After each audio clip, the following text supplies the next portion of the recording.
ada ini ya Pak ya, ada sedikit truth card yang bisa dimainkan di second half oleh Indonesia nih.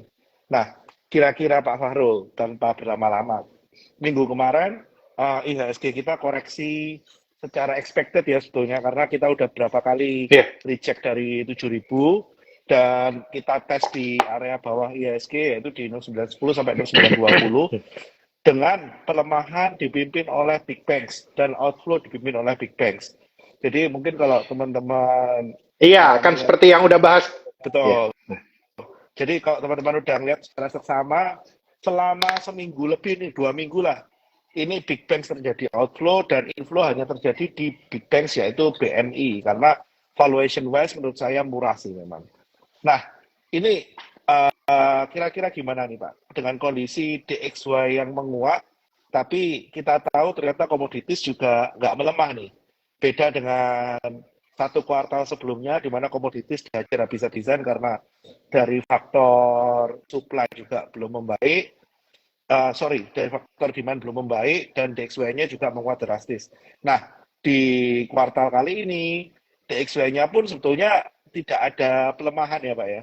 Kemarin sempat melemah Iya, nggak ada sedikit pelemahan. dari Kayaknya cerita pelemahan di XY itu selesai dulu kok, kalau aku lihatnya. oke. Ini posisinya data-data ekonomi Cina, ini data-datanya ini kentang semua. Iya, iya, Kentang iya. semua, dan mulai ada resikonya gini, kalau ini nih, kalau negara-negara di mana-mana itu pada ngegas, concernnya itu likuiditas.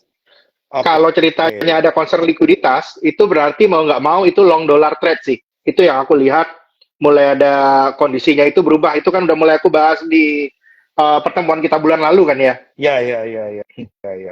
Jadi memang ada potensi bahwa DXY ini sedikit permanen di level atas mungkin dalam satu kuartal ini ya Pak ya. Satu kuartal ini kayaknya aku lihat paling-paling nggak satu kuartal ini sih. Jadinya Betul. yang aku lihat waktu itu yang dari bulan lalu aku bilang kan ada kemungkinan rupiah melemah. Jadinya memang kondisinya ini yang interest rate sensitif, yang flow sensitif itu harus kita kurangin kok. Yang aku Iya. lihat sih ceritanya itu masih bakalan berjalan ini sampai bulan Oktober. Nah, ini kira-kira triggernya apa? Kalau aku lihat dari trigger makronya, yang paling utama itu adalah walaupun the Fed ini near the peak, terminal rate itu blur. Itu kondisinya sekarang. Terminal Oke. rate itu blur, dan aku lihatnya ini masih ada keinginan the Fed, gara-gara mereka masih takut sama expected inflation, mereka mau jauh bonding the market sekali lagi nih, aku lihatnya. Oke. Nah, mau jauh bonding the market, but at the same time itu ada beberapa isu supply side kok. Supply Oke. side kayak harga gas di Eropa terbang. Betul. Jadi Ya, terus hmm, seperti yang kita tahu ya, supply side ini sebetulnya udah structural ya Pak ya. Kalau kita ngomong oil and gas ini kan sebetulnya structural. Udah under investment dari 2017. Cuma memang selama tahun 2023 ini intervensi supply oleh Amerika ini yang menahan pergerakan harga oil and gas ya Pak ya. iya benar. Ini yang menahan pergerakan oil and gas sebenarnya ya, gara-gara supply side sektor. Dan kalau aku lihat sih, yang market itu mulai pada aware, kalau kemarin-kemarin itu kan masih ada cerita ESG kok, nggak percaya gitu kan oil and gas ini bakal Betul. rebound. Sebenarnya keyakinan akan ESG ini kalau kita lihat di mana-mana itu mulai rada kendor. Aku lihat itu udah mulai Yes, rada exactly. kendor. Asia kemarin Jadi ada isunya ya, batu bara aja katanya mau di ESG kan nggak apa-apa kalau buat supply electric vehicle. Ini kan rada lucu tuh sebenarnya. Rada lucu, tapi ini menunjukkan ada perubahan tren sebenarnya. Gua mau ESG, tapi kok segala-galanya tiba-tiba jadi mahal ya? Kok by economically start not to make sense. Jadi kritik kita yang kemarin-kemarin itu valid adanya. Ini aku lihat itu ya. mulai ada, walaupun belum jadi mainstream ya, tapi itu udah mulai ada gerakan-gerakan ke sana.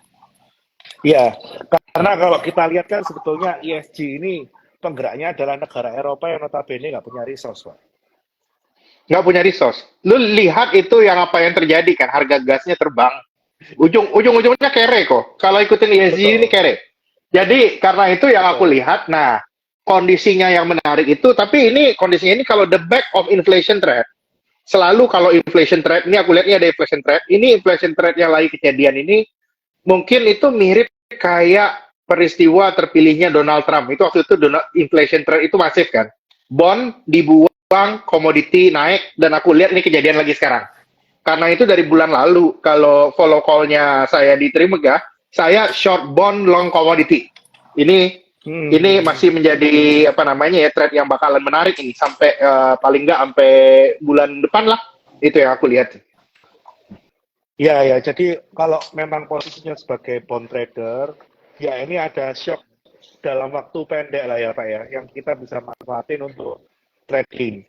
Cuma memang kalau Iya kita benar. lihat dalam jangka menengah, ya posisi bond ini sebetulnya downside-nya ya hanya untuk trading ya masih oke, tapi kalau untuk kita ngomong long, sebetulnya masih ada potensi karena toh sooner later juga suku bunga ini akan dipangkas. Cuma yang di luar ekspektasi, flattening yang lebih lama daripada ekspektasi awal ya Pak ya. Iya benar, tightening-nya lebih lama. Cuman sih ini berarti cerita long commodity itu makin jalan nih. Nah, cuman ya aku lihat tuh gini kok. Nggak tahu kok agree nggak? Aku Nah, lihatnya kalau udah kayak gini sebenarnya itu kita harus hati-hati. Nah, ya, harusnya itu kita udah mulai hati-hati. Tapi kan sebenarnya ini trade balance mulai turun gitu kan. Yield Amerika udah mulai naik. Lah hati-hati. Cuman aku belajar dari kejadian 2013 sama 2018, kayaknya sebelum ada shock besar itu ada sucker rally dulu biasanya kok. Juga ini kira-kira IHSG. iya. Jadi kalau secara teknikal ya Pak ya, secara teknikal Iya. ISG ini sebetulnya on the cool pattern. Jadi kalau kita ngelihat dari Elliott Wave, kita ini udah masuk wave kelima ya, on the way untuk ngetes targetnya di 71, 7150, dan kita punya pattern di ISG ini cup and handle, dan ada peluang untuk tes di akhir tahun mungkin di 7250 sampai 73 Pak. Jadi ini secara teknikal ya. Nah, kalau saya melihat secara fundamental dari IHSG sendiri, menurut saya memang secara komoditi ini bisa jadi istilahnya unokar, reverse unokar bagi Indonesia, di mana selama ini kita udah Iya. khawatir, oh komoditi ini udah melemah nih, komoditi ini udah selesai, kita cari growth alternatif. Walaupun kemarin Q2 kita sempat growth GDP 5,2%, kita sempat worry sampai akhir tahun kita bisa mempertahankan pace nggak? Tapi dengan aroma komoditi seperti ini, saya rasa kita bisa mempertahankan pace, Pak. Cuma yang dilihat Iya ini benar, kan bukan, setuju kok. Data GDP kita bagus, tapi kalau aku data GDP kita bagus, yang aku lihat itu kayak gini. Sampai saat ini Indonesia, terutama dari policy maker, itu masih meremehkan pentingnya peran sektor komoditi kok. Belum dilepaskan. Jadi sektor komoditi ini belum betul. full power. Ini nanti Ya, ya ya, ya. sebulan 2 bulan ke depan mulai muncul lagi defisit. Aku kondisinya aku sekarang lagi baris banget sama rupiah nih. Kondisinya apa namanya rupiahnya ada pergerakan, terus apa namanya rupiahnya melemah, terus ada concern neraca neraca berjalan dan juga likuiditas itu turun. Aku lihatnya habis ini makin banyak makin ada urgensi ya untuk ngeluarin kebijakan-kebijakan yang pro sektor komoditas. Karena itu aku sih punya pandangan sebenarnya kondisi sekarang ini komoditas itu separuh jalan aja belum kali kok, masih bisa naik lagi nih kalau aku lihatnya dalam 2 bulan depan. Iya, iya. Saya lihat sih memang drivernya pasti dari oil dulu, Pak. Kalau saya lihat Ya, drivernya dari oil dulu, di mana oil ini kan pasti ngerembetnya simple ke coal, itu udah pasti, ke gas, itu udah pasti.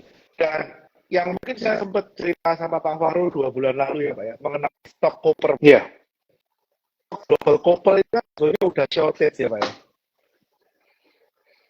Jadi komoditas seperti koper yang kita ngomong ini adalah salah satu proksi dari pertumbuhan. Sebetulnya sekarang ini stok dari koper ini sendiri dari supply udah shortage nih. Tinggal demand-nya ada sedikit tarikan, ya ini menurut saya sih koper ada peluang rally panjang sih Pak. Nah kalau koper rally setuju panjang setuju kok. biasanya nikel juga mengikuti seperti itu. Jadi Iya, sebetulnya kalau mudah-mudahan.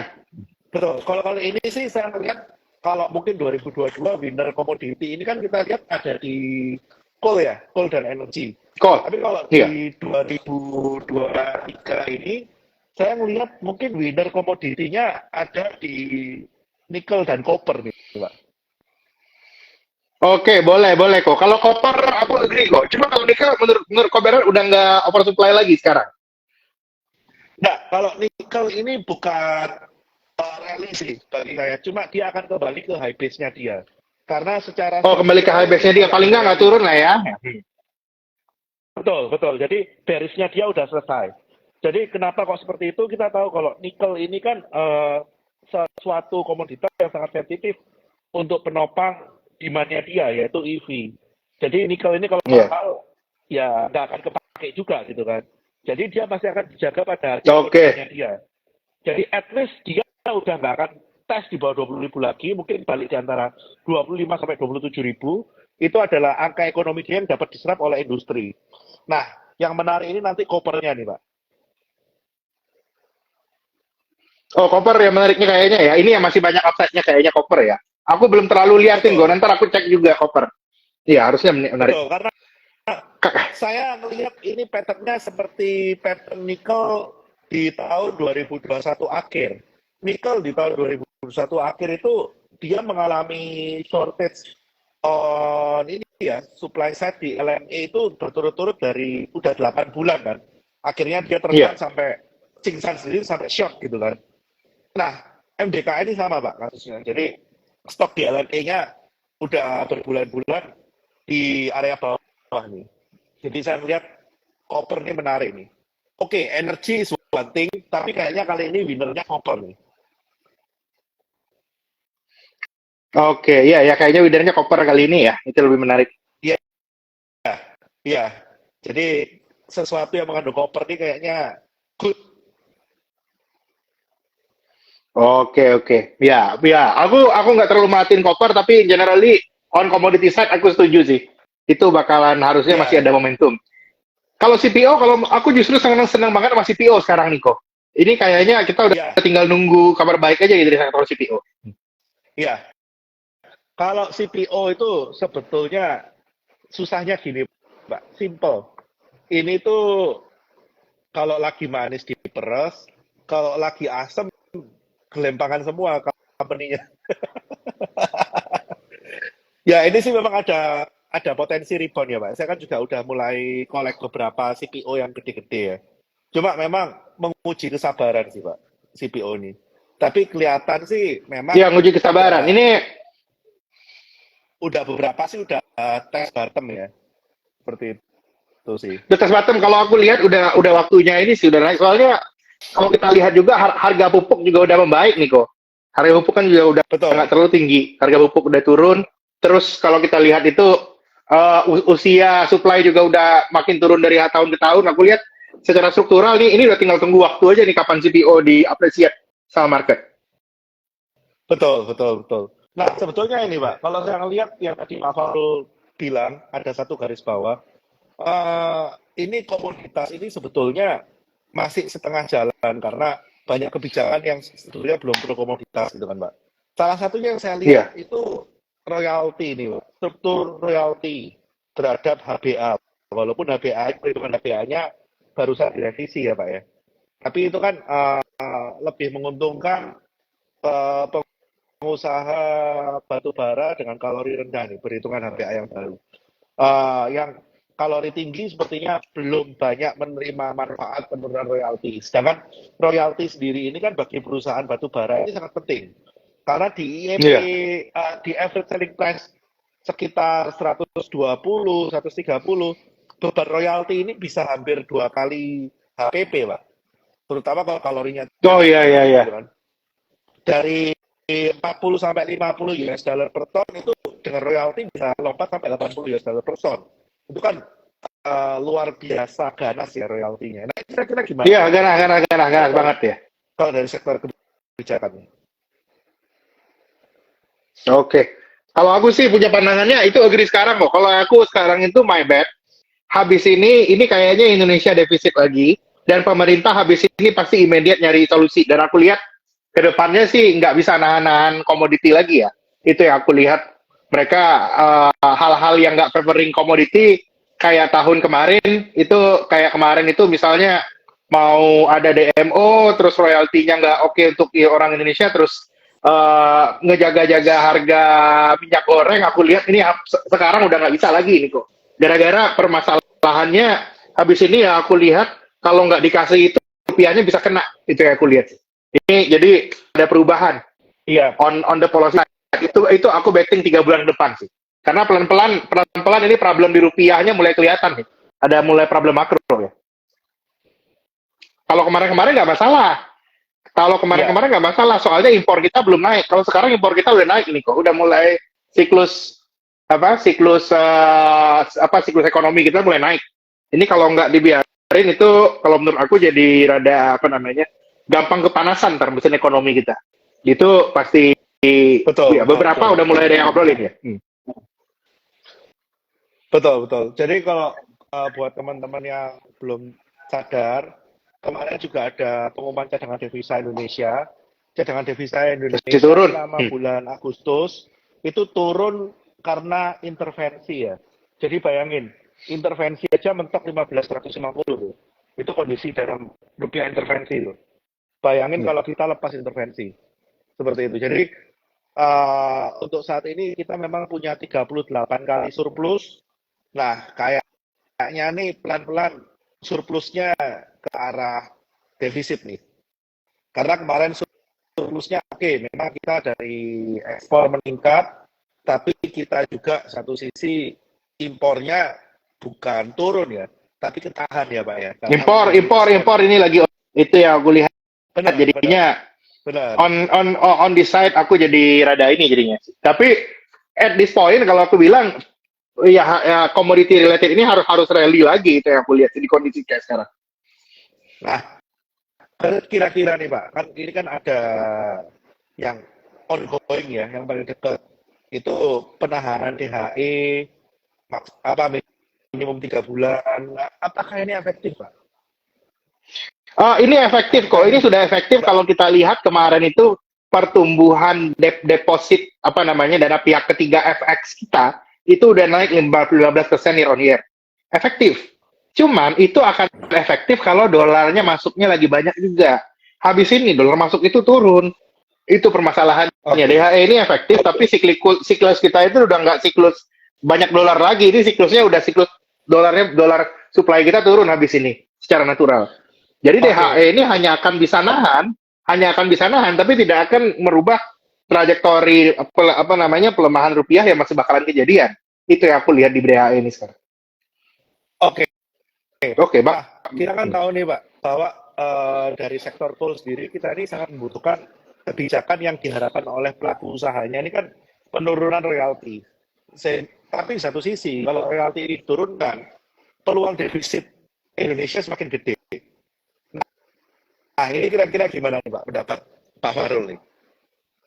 Kalau aku lihat sebenarnya permasalahannya bukan di royaltinya mau naik mau turun atau enggak sih Pak. Kalau aku lihat permasalahannya itu terkait ini ya bagi juga banyak perusahaan batu bara. Kalau taruh di Indonesia ini instrumennya nggak ada Pak. Kalau aku lihat lebih di situ sih kalau naro apa namanya dolar ya. Jadinya di instrumen di luar BI ada banyak nggak? Sekarang itu kayak yang biasa aku bahas. Sekarang itu Indonesia itu kekurangan dolar bond. Yang biasa Iya, Makanya iya, iya. dulu itu jadi dulu itu banyak yang ngeluarin dolar bond, cuman karena sekarang itu yang kemarin itu populernya gara-gara bunga rupiah lagi rendah, banyak kan keluarnya itu rupiah bond. Ya aku lihat baru nanti dolar bond itu baru bisa banyak itu munculnya tahun depan ntar kok. Pas the Fed itu udah nurunin bunga, baru ntar itu bisa jadi apa namanya ya new supporting faktor lah gitu untuk bisa ada instrumen buat nahan likuiditasnya orang-orang batu bara ini. Aku lebih lihatnya di sana sih. Ini jadinya Oke.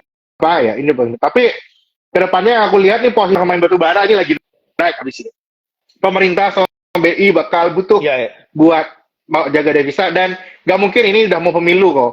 Haha, udah mau pemilu mau nggak mau aku lihat kestabilan Betul. segala-galanya gitu ya.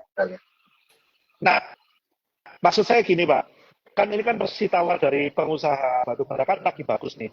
Nah, otomatis kan Iya, kalau mereka posisi lagi bagus, yang mereka paling awal diminta itu pasti royalti, Pak, pengurangan royalti. iya. Nah, Kurangan sedangkan kalau royalti. Itu royalti, paling kita tunggu tuh. nah kalau royalti ini sampai dipotong, Pak, berarti kan penerimaan negara berkurang nih. Iya. Nah, padahal saat ini kita ini butuh pemasukan yang lebih untuk mengurangi defisit gitu kan. Iya. Nah, berarti kan kalau ini sampai terjadi, ini kan satu kebijakan yang kontraproduktif nih, Pak. Satu sisi mau push untuk pengusaha batu bara, ya kan, supaya mereka resultnya juga bagus, tapi satu sisi karena royalti yang ditarik juga berkurang, income-nya kita juga berkurang, gitu kan, Pak. Nah, ini gimana nih, Pak? Income enggak, yang akan berkurang itu income-nya nanti income negara, Bapak. Betul, betul, betul. Income negara berkurang, tapi yang perlu di-trigger sekarang royalti ini diturunin, volume ekspor harus naik, Pak. Nah, Jadi, kalau dipotong ini sih ya ada insentif ngasih naikin produksi. Oh, royalti gua diturunin ya berarti jatah buat gua juga naik ya. Next dong gua naikin produksi. Itu yang aku ya, lihat ya, apa namanya ya bakal jadi next game-nya sih. Jadinya kalau kita ya, sih kalau aku sih setuju kok. Ini harusnya kita bisa lihat nih betting bisa ada perubahan policy. Aku lebih lihatnya ke sana. ya, kayaknya sih kalau saya lihat royalti yang membunuh pengusaha batu bara ini pasti tahun ini ada angin segar. Jadi ini bisa jadi Angin segar. trigger untuk Ini bakal naikin apa namanya? Bakal naikin saham batu bara itu yang aku lihat sih. Masih ada satu leg lagi kok karena itu aku lihat. betul, betul. Karena ya kita lihat sendiri ya, kayak IPLG itu cash cost-nya itu hampir 50 US dollar per ton plus royalti $30. Itu gila sih. Itu makanya dia punya IPSI langsung Kasihan. dihajar, digebukin. Kasihan sih. Iya. Makanya kalau ini begitu ada perubahan royalti, terutama untuk pengusaha batu bara yang high kalori, ya saya mungkin bisa balik kucing nih, Pak, ke ITMG nih. Saya melihat ini satu hal yang cukup bagus nih untuk Iya. yang Kalau high aku sih setuju kok. kalori. Ini bakal banyak perubahan. Ini betting gue sekarang. Ini habis ini kalau ada tekanan macam-macam di rupiah, ini menurut aku kondisinya nggak korek nih. Kondisi tanggal-tanggalnya tanggal-tanggal krusial nih. Bulan 2 bulan depan. Mau nggak mau kalau Betul. aku bilang sih harus bakal ada new policy buat batu bara, new policy untuk CPO yang bikin mereka mudah dan aku sih lihatnya betting on those commodity stock itu will be interesting. Oke. Nah, tadi kan ada Nah, yang itu. bilang juga nih, Pak, Copper ini kan proksinya ke grup China. Tapi kan properti China masih amburadul. Apakah copper memang masih ada di manpool? Kalau saya sih ngeliatnya copper ini tuh proxy growth globally, bukan cuma China ya. Memang selama ini secara nggak langsung China yang mover the market ya otomatis ngeliat dari grupnya China. Cuma saya ngeliat sih secara global eh, produksi dari semua negara ini mulai naik sih Pak. Gimana kalau kira-kira dari Pak Faru? Jadi dari demand side copper ini karena China memang kita tahu nih slowdown dan ya memang eh, belum membaik lah. Walaupun kemarin salah satu properti mogulnya batal pilot, tapi kan ini secara keseluruhan demand di China masih kentang nih, sesuai tadi Pak Faru bilang. Nah, Ya. untuk proxy copper sendiri dari segi demand, Pak, ini bisa nggak digantikan oleh negara lain, Pak, kalau menurut Pak Faru, selain China? Kalau aku lihat kalau koper apa namanya ya mungkin tapi sih bisa gantiinnya kalau ekonominya lagi upcycle banget sih kok ini soalnya kita belum upcycle sih belum Kalau bisa saya, expect kayak India terus Jepang buat gantiin ya. nah kalau saya lihatnya gini, Pak, dari demand memang belum ada pengganti, tapi supply nggak akan bohong. Dengan demand tetap aja kalau supply bermasalah ya pasti akan ada apa kan? Jadi kalau menurut Ko Bernard ini lebih ada masalah supply berarti ya di koper ya. Yes, kembali lagi kayak coal, Pak. Sebenarnya kayak coal yang kita lihat di tahun 2022 itu kan daripada demand kan lebih bermasalah di supply ya. Iya bermasalah di supply benar. Dan sekarang posisi harga copper Tapi kan tapi memang lagi kalau ada bagus. bermasalah di supply tapi aku tipe-tipe industrinya aku suka yang kayak gini kok. Nge-call demand itu susah. Tapi kalau ada Ya, supply-nya bermasalah, terus ada pemainnya dikit, itu lebih lebih clear itu biasanya. betul, betul. Karena kalau yang bermasalah di supply itu lebih bisa dikilik untuk dimainkan itu, Pak. Iya, benar dimainkan lebih lebih enak lah kita forecastnya kalau ada cerita supply ya, instead of demand. Kalau demand itu ya so many factor lah. Itu kita urusannya udah sama the Fed dan lain-lain kan puyeng jadinya. Nggak easy Betul, call lah. betul. Betul, betul, betul. Ya, saya sih ini sih, ingatnya kalau sesuatu yang bermasalah di segi supply itu menarik untuk dilihat sih. Nah, Nah, berarti Pak, kita kan setuju nih bahwa properti mungkin sampai akhir tahun ya secara struktural lah ya kita juga mau kok properti komoditas. Kita tahu bahwa oke, coal itu pasti selamat karena kan ini udah menuju winter, kita juga berharap ada perubahan royalti. Jadi secara keseluruhan coal menurut saya sih pasti selamat. At least tidak akan melanjutkan pelemahannya dia dan mungkin kita akan berada ketemu coal ya sesuai harapan saya 110-180 ini kejaga Pak dan ini kan udah mulai kelihatan kejaga. Nah ini untuk komoditas nikel juga saya udah cukup yakin ini nggak akan bearish lagi dan copper juga mungkin ada rebound. Nah kira-kira selain sektor komoditas nih Pak, kita kan tahu nih properti kemarin layu sebelum berkembang nih. Iya. Karena salah satu trigger layu belum berkembangnya dia ya suku bunganya happening lebih lama daripada yang kita ekspektasikan. Sehingga Iya. kemarin Dan kayaknya masih lama ini kok. Masih lama sih kayaknya. Aku belum lihat tanda-tanda yang clear sih. Kalau nge-call properti lagi nggak enak sekarang. Aku lebih senang itu CPO kok. Betul. Nah, CPO ini kan memang harga banyak yang udah dibawa, secara teknikal banyak yang disupport. Nah, tinggal ini aja nih. Berani nahan mental nggak nih? Karena CPO ini kan sideways-nya kadang buat orang emosi nih. Ya benar, tapi kalau aku lihat kondisi sekarang, it will be worth betting. Soalnya spread sama harga soybean udah kejauhan nih kok. Udah kejauhan, ini nggak mungkin kayak gini selama-lamanya nih. Soybeannya udah jalan. Iya, udah gerak jauh. Ini harus jalan. Harus jalan CPO-nya. Karena itu aku lihat ini ya, kalau mau, ini yang bisa bakal kaget, kita ada sentimen pemilu dan lain-lain, yang bakal bisa ngangkat tahun depan sektor CPO. Aku lihat, itu sumber alfa itu. Calon-calon banget sekarang. Nah, di satu sisi saya lihat ini Pak, yang tadi saya sempat bahas. Outflow, kita dipimpin oleh BCA sebagai pemimpin outflow. Di mana kita tahu biasanya kalau ada redeem di reksadana, otomatis ya pasti yang di gorok duluan itu biasanya BCA ya Pak ya. Dan ketika IHSG kita recheck dari 7.000 beberapa kali, saya yakin juga banyak orang yang cut BBCA nih. Banyak fund yang liquidate BBCA karena orang redeem fundnya. Nah, kira-kira Pak, ini spesifik deh, karena ini saya yakin saham favorit sejuta umat nih. Dimana kemarin koreksinya cukup dalam ya, nggak seperti BCA yang biasanya. Pandangan Pak Fahrul gimana Pak terhadap outflow BCA Pak? Kalau aku lihatnya outflow di BCA itu sebenarnya salah satu proksi bahwa likuiditas kita udah nggak sebanyak kemarin-kemarin lagi kok. BCA ini kan tempat likuiditas nangkring pada dasarnya. Betul. Ya aku lihat fenomenanya pas kemarin outflow udah ada likuiditas dari banknya udah mulai keluar. Nah, terus kondisinya sekarang ini adalah ini ya gara-gara ini ekonomi kita membaik, bank yang bisa ngasih prospek loan growth kencang dan agresif itu lebih dihargai oleh market. Ini aku lihat arahnya nih. Terlepas dari kondisi likuiditas dan lain-lain ya.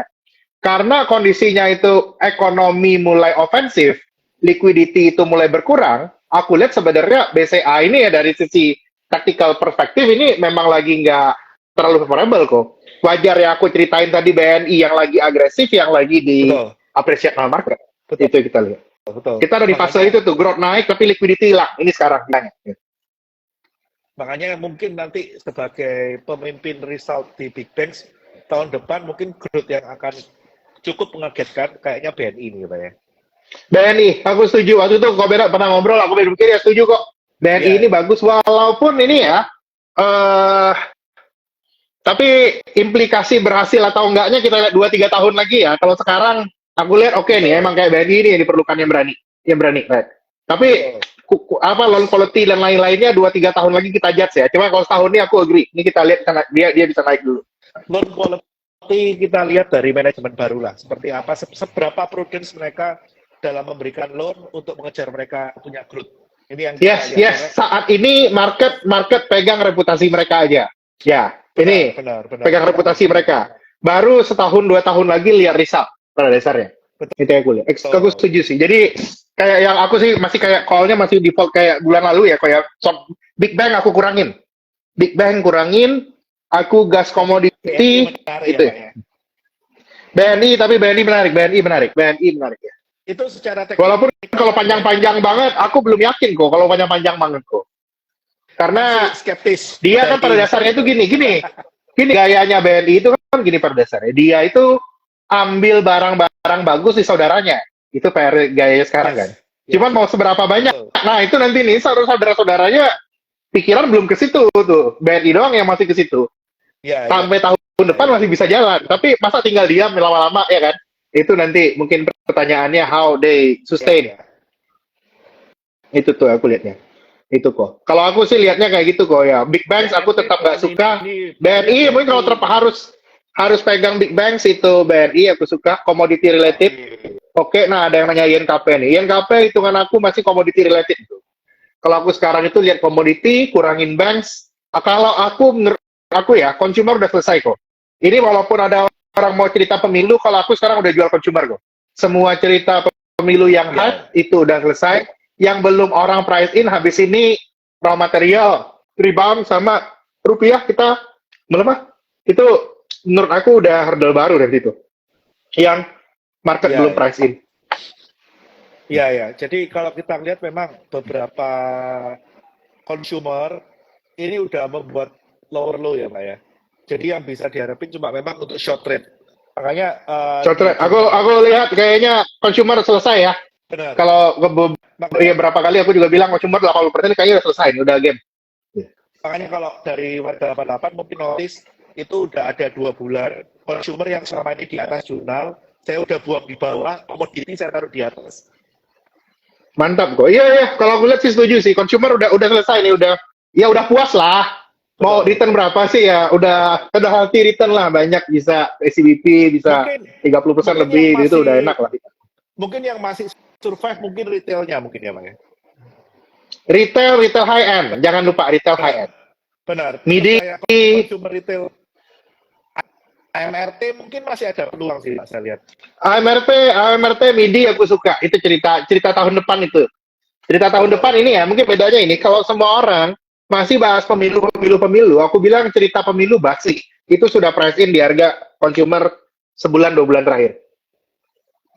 Aku sekarang Betul. sih udah harus kurangin ya, aku lihatnya. Ini mulai, aku justru melihat ada mulai tekanan ya, ada headwind baru, prospeknya mulai berasa nih.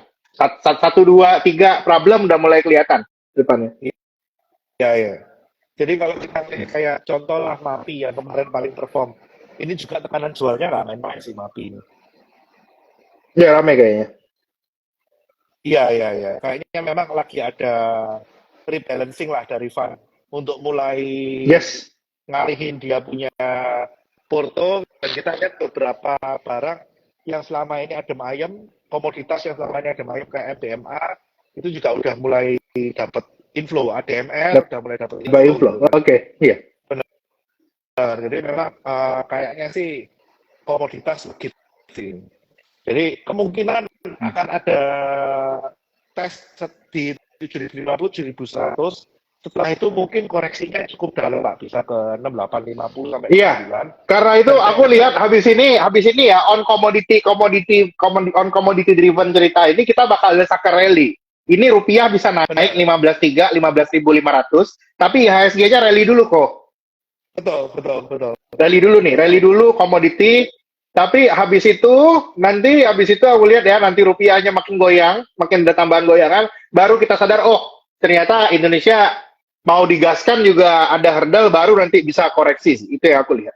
At current Betul, situation, betul. Jadi, karena itu aku lihat yes, kita harus position on into the next rally, itu yang aku lihat. iya, iya, iya.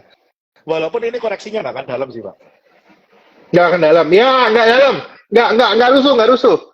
Jadi, liquidity kita normalize tapi nggak hilang. Jadi turun lagi ke indeks ke 68, 67 gitu, aku lihat expected dari mungkin after nanti reaching new high sebulan depan November Desember aku lihat itu bakal ada buangan yang healthy sih. Iya, Sekali iya, lagi iya. kalau aku sih ngerasanya tahun ini kayaknya Santa Claus Rally Nggak udah ada sih. tantangannya ini kok. Kayak Nah, ada kalau lagi saya nih kayaknya nih ngelihat, kalau aku lihat. kalau saya ngelihat ini Pak, kalau memang teknikalnya bisa dikejar sebelum akhir tahun, berarti nggak ada, akan ada ini Pak, year end rally Pak. Nggak Iya. ada window dressing Pak. Tapi kalau memang secara teknikal masih ada room, ya mungkin sak rally-nya di akhir tahun, tapi ya Januarinya mungkin akan sedikit terseok-seok, kayak gitu. Iya, iya, benar. Kalau aku sih my default call 2024 kayaknya makin sini main cautious deh. Cautious Ya, kayaknya agak berat nunggu program presiden baru. Banyak masalah yang harus di solve yang belum terjawab itu yang kita lihat. iya, iya. Jadi Oh ya, memang anyway, udah dengar belum? Pendaftaran presiden itu diundur. Dimajukan dari November jadi Oktober. Tanggal nah, berapa waktu itu? Kok iya nah, ya, dimajuin kok. Coba cek data. nah, yang menarik lagi ini Pak, calon wapresnya Pak. Ini menarik nih Pak. Obrolan warung kopi Saham ini wapres jadi kok. Kalau baru presiden kan nggak, kalau presidennya kan nggak punya saham nih. Kemungkinan kan yang ada sahamnya wapresnya. Kayaknya kira-kira nah, bisa lah ya kayaknya tuh. ini obrolan warung kopinya Prabowo sama ET ini Pak. Oh itu oke ya. Mari kita lihat lah nanti ya. Obrolan kopi, Nah, tapi kalau ini kita mau coba permasalahannya ini, kalau grup apa namanya kalau yang itu kan kita harus lihat corporate action juga. Ntar kita lihat lah ya. Apakah ada bisa betul. ada pergerakan itu atau enggak? Ya memang ini masih obrolan warung kopi Pak. Cuma itu saham-sahamnya ET kayaknya udah mulai ada yang mau frontal-frontal kayaknya. Ya, demand bisanya bisa muncul ya Bapak ya. Benar-benar. Tapi gua Kalau nggak tahu harga kalau inflasi. kalau enggak ini ya itu boleh dari sisi lihat bandarnya, tapi kalau dari sisi analis aku jadi rada belum ketahuan. Yang paling penting ini belum ketahuan ini programnya mau pada ngapain, itu paling penting sih sebenarnya. Nanti ya. Sebetulnya Nanti yang sampai naiknya sekarang benar fundamental ya.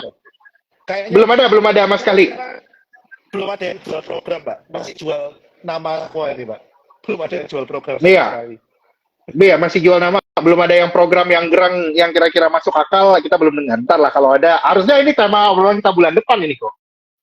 Betul, karena harusnya udah mulai lebih jelas lah deklarasinya. Iya, benar. Ya gitu. Itu yang kita lihat. Oke.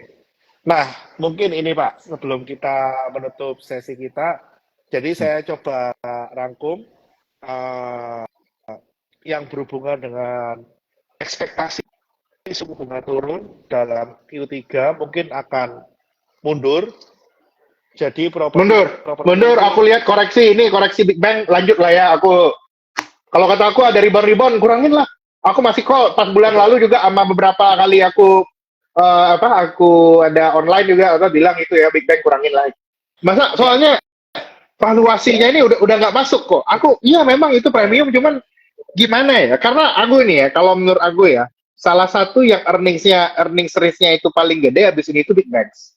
ya Kenapa? ya ya. Pasti presiden baru ada isu soal pendapatan negara dan lain-lain. Ya kalau ngelihat ada yang profitnya 60 triliun setahun, masa nggak dikilik-kilik dan lain-lain kan? Ya, ya, Bukan ya. jadi tools untuk pertumbuhan ekonomi dan lain-lain itu menurut aku policy risk-nya justru jadi gede gara-gara lu terlalu bagus 2-3 tahun terakhir gitu. Diliatin. Betul. Makanya kalau saya sendiri sih lihat Big Banks ini kalau mau hanya posisi trading. Kalau posisi Ya. long, ya salah timing Udah gitu. udah selesai Bapak Ibu semua. Kalau mau Posisi long ngelong Big Banks nggak udah bisa lagi hanya selesai. posisi Nanti trading. kita kabarin Jadi kapan ngelong lagi. benar, kalau sekarang ya kerjanya paling trading doang. Manfaatin rebound, Iya. manfaatin koreksi dalam kan biasanya ada rebound-rebound dikit lah. Big Banks ini kan biasanya jarang nggak ada rebound nih. Nah, itu jadi kan itu bisa Iya. dibuat jadi manfaat lah ya untuk trading lah. Terus properti ini pasti agak mabuk. Properti pasti agak Properti ini mabuk, mabuk, tapi ini kok properti ini kalau yang senang value ini udah mulai harus murah. ngumpul-ngumpulin kalau senang value. Ini by balance sheet itu udah keren banget kok, udah cakep banget, bersih Benar. banget. Gue suka deh properti Jadi rata-rata sekarang. kalau kita beli properti dengan harapan bakal meledak-ledak dalam waktu dekat, ekspektasinya ditata. Karena nanti mungkin meledaknya bagi saya ketika suku bunga beneran turun, itu baru meledak. Nah, iya. Tapi Kayaknya 2024 akhir atau 2025 itu. tapi on numbers, on valuation, properti saat ini oke. Tapi kalau kalian berharap bisa Oke. trading dari properti, kayaknya banyak agresifan yang mulai meninggalkan properti ini. Jadi Iya, benar. agresifannya mulai Ini pindah nih.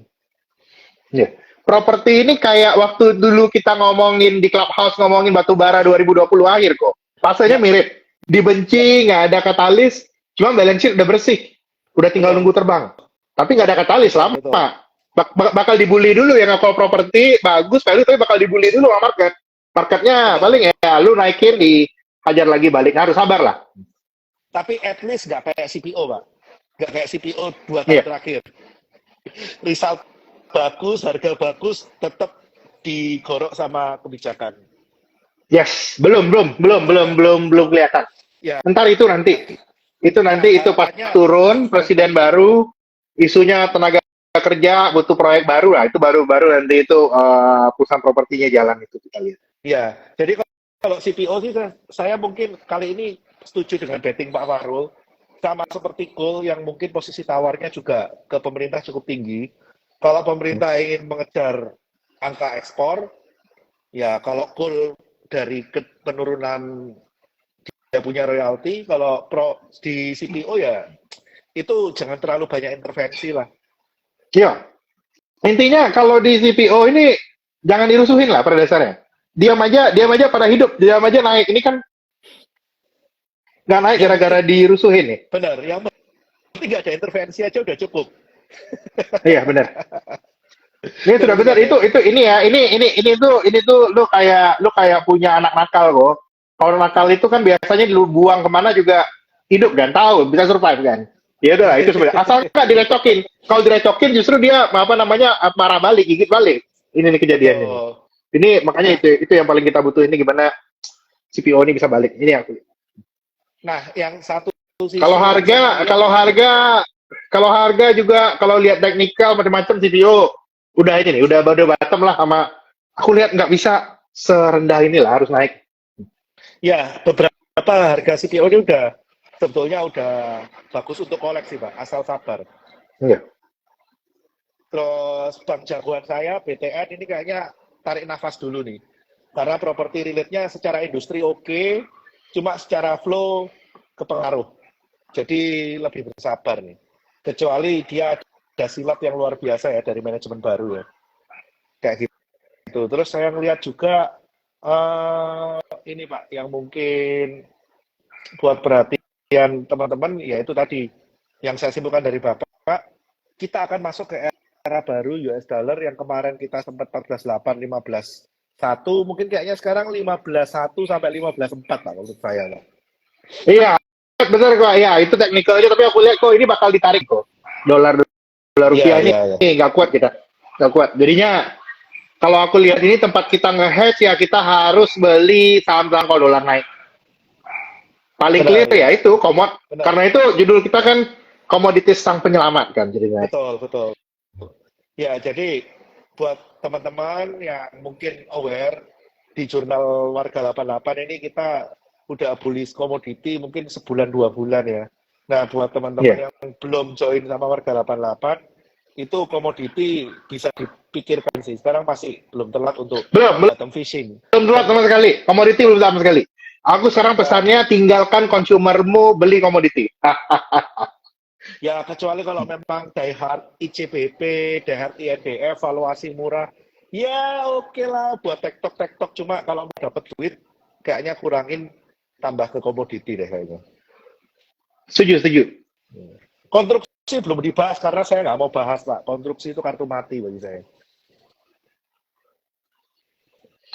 Iya, gimana ya? Nggak gini permasalahannya itu kita kalau ngobrolin konstruksi, nge-call konstruksi itu nggak ada yang bisa kita pertanggungjawabkan sama sekali. Betul, Dasarnya apa? Aku bingung. betul. Nggak bisa. Kita nggak ada yang bisa. Ya bisa kalau naik ya mungkin aja naik on any possible corporate action. Tapi itu kita nggak bisa pertanggungjawabkan sama sekali karena benar-benar tergantung dari shareholder-nya, Bapak. Market Ya force-nya tidak sekarang, bisa kita lihat, industri force-nya tidak bisa kita lihat di luar kuasa kita. ya sekarang kita sendiri lihat semua proyek yang dikasih ke Karya Group aja itu Hmm. bukan hasil cari sendiri proyeknya dikasih gitu kan. Segala kebijakan Iya perusahaan benar. micromanage by government gitu kan. Nah, kalau semua Oh ya benar. micromanage ya apa yang bisa dipertanggungjawabkan secara forecast, kita mau forecast apa, bukan kita yang micromanage. Yes, yes, ya itu jadinya ya. Kalau aku Pretty Hard ya boleh kalau ada yang mau, kalau yang kuat jantung main di sana silakan. Cuma kalau dari kita nggak bahas karena nggak ada yang bisa kita pegang. Kalau ada yang bisa, kalau ada bayangan bisa diobrolin. Itu bayangan aja nggak ada, bingung.